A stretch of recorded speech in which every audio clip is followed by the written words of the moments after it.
Commissioner, thanks for being here. Absolutely. Game feels like it's in a good place right now. How would you characterize the state of the NBA right now? I think we're at a great place. This finals has been fantastic. Record ratings, record interest in terms of social media, and we're seeing an explosion of interest in the NBA outside the United States. So it's really a good time to be an NBA fan. What do you make of the whole Steph Curry phenomenon and what it's meant to the game? Well, I'll begin by saying I think he's an everyman player, in that certainly not small by everyman standards, but he's about 6'3", 180 pounds or so. So I think he's very relatable. I think his own coach said he looks like he's 12 years old. And so as opposed to a lot of NBA giants, I think he's someone that people can aspire to be more like. I think his game isn't based on physical dominance, it's based on skill, and so we're seeing people overseas are relating well to him. And on top of that, his dad was an NBA player. He's been in the NBA family, in essence, his entire life, and he's a wonderful guy.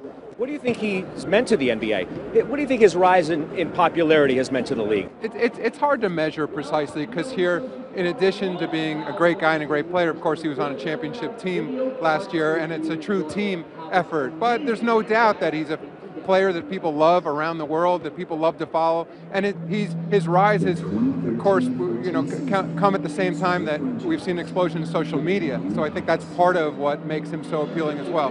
Pretty amazing that you literally have kids from 7 to fans at 70 who are fans of this guy, maybe in a way that unlike any other star that the game has seen, certainly in a while. Well, again, I've been with the league for almost 25 years, so I've lived through Michael Jordan. Sure. And he's still a global icon. But Steph is beginning to have that same sort of appeal. I think he's sort of still in the early stages of his career, so we'll see just where he can take it. But for example, Under Armour's done a fantastic job promoting him. He's got a new shoe out, of course. And he's a charming guy, so I think he has all the right ingredients to be a global superstar. You mentioned social media and how it's obviously helping to advance the game and advance all sports.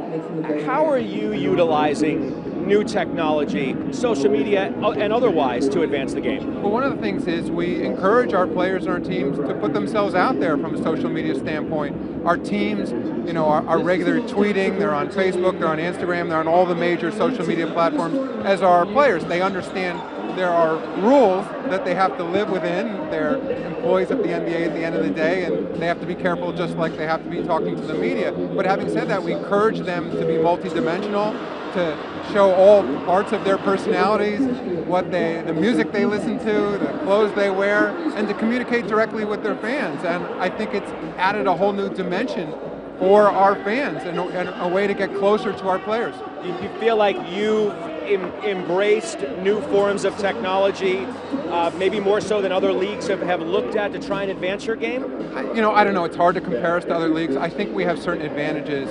Our players are not behind inside dugouts. They're not far away from the field of play.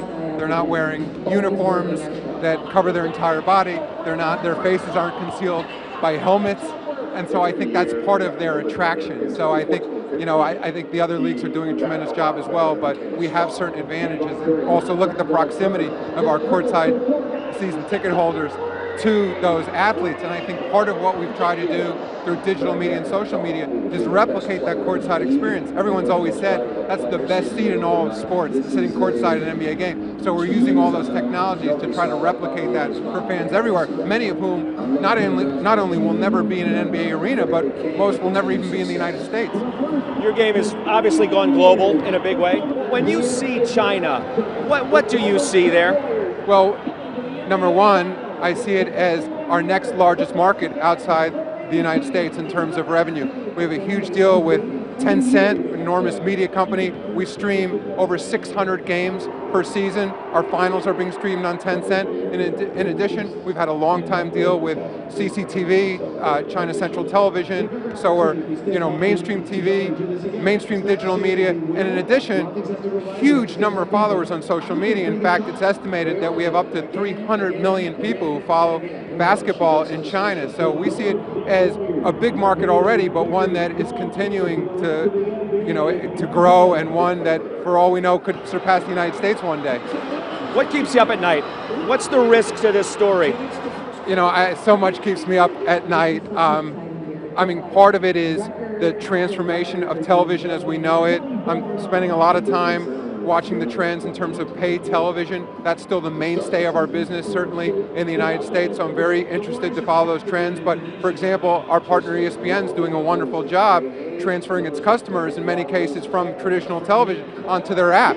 In fact, these games are being telecast on ABC, but if you're a subscriber to cable television, you can also authenticate your subscription so you can watch these games on the ESPN app as well. So I'm spending a lot of time watching the trend from traditional television more towards app-based viewership, tablet-based, and smartphones. Do you worry about where the future of media is going, how people are accessing and getting their content? Worry, I'm not sure is the right word. I mean, I follow it closely. At the end of the day, I know that we have such strong content, we have such strong differentiated content that is, for the most part, consumed live, that we know there's going to be tremendous interest. We just want to make sure that the platforms exist so our fans, in essence, and our viewers can watch our games wherever they happen to be. I mean, think about it. It used to be a business based on primetime television. Now, in essence, we all carry a television in our pocket, which is a huge advantage going forward for our business.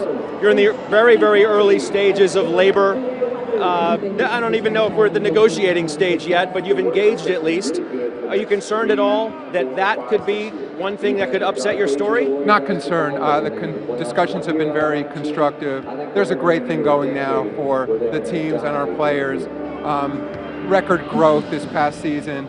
I know our players recognize that as well. Of course, there's bargaining to be done, but I think everyone's approaching it in a very constructive manner. I think we're building a strong, trusting relationship with our Players Association. So I'm confident we're going to get that done and get it done behind closed doors. What do you think about franchise values and where they've gone? Obviously with Steve Ballmer pushing the price tag up, is that sustainable? Is it healthy? Mark Cuban said he got a bargain. Well, look, I think it's very healthy. It's a marketplace, though, and I think it's a function of the demand for these teams. Remember, there's only 30 of them in the whole world. We're seeing growing interest from international buyers in these teams, and they're unique, they're rare, and there's tremendous demand for this content, and it's designed for all these new platforms. So the price is based on the market, but I'm very confident that they'll continue to grow in value over time. I'm sure you have a lot of players who are happy to see those kind of numbers in terms of franchise value. Well, for our players, most importantly, we're seeing tremendous revenue growth. We're going to be close to $8 billion in revenue next season. We're on our way there. And in essence, at the end of the day, our salary cap is a function of a split of the revenue. So in essence, we take their portion of the revenue, it's divided by 30, and that's how you get to the salary cap. So, it's not exactly gross revenue, but roughly for every additional dollar this league generates, the players divide up 50 cents of it. So revenue growth is what they're most focused on, but revenue is a function of franchise value. So so I'm sure from a player standpoint, they want to see the enterprise grow as well because they're our partners. Lastly, let me ask you about the Draymond Green thing real quick while I have you. Any second thoughts about the way the decision unfolded? No, none at all. I mean, in fact, the system's based on progressive discipline. So, I mean, just so it's clear for fans, he was not suspended by the league for that one act on the court. He was suspended because that single flagrant one brought him to 4 total flagrant foul points, which meant an automatic suspension. And those rules were put in place over 20 years ago to deal with what we were concerned with at the time was increasing violence on the floor. And so the purposes of those rules is so you, in essence, don't have death by 1,000 cuts, to frankly discourage individual acts like that and to create a disincentive from players continually acting in a manner that's not conducive to keeping the play on the floor. And so I have no second doubts whatsoever. I hate the outcome from a fan standpoint. We want to see all the players on the floor, but the rules are the rules. Let me just ask you lastly about transparency. We talk about it all the time in business. You have made a concerted effort to be, if not more transparent than any other sports league, certainly on the cutting edge of the way you deal with referees and calls that are made. Why? As you said, we're no different than any other business at the end of the day. And I think to build trust among our fans, to build trust among all the constituents of the leagues, we need to be accountable and we need to be transparent. And people have to see that if we make a mistake, we need to acknowledge we make a mistake, in part because everyone can see, in all the tremendous high definition video, all these angles on our floor, for everyone to see that for example, a player's foot is on the line, and then if a referee screwed it up, we got to say a referee screwed it up. But I also think most importantly what the transparency is showing is that the refs, close to 90% of the time, are in fact right. And human error is part of the game, and we have to deal with it directly with our fans. Hey CNBC fans, thanks for checking out our YouTube channel. Here you're going to find videos packed with all of the information that you need to be smarter about your finances. You can subscribe by clicking right here and click on all the videos around me or the I right here to watch the latest from CNBC. Thanks for watching.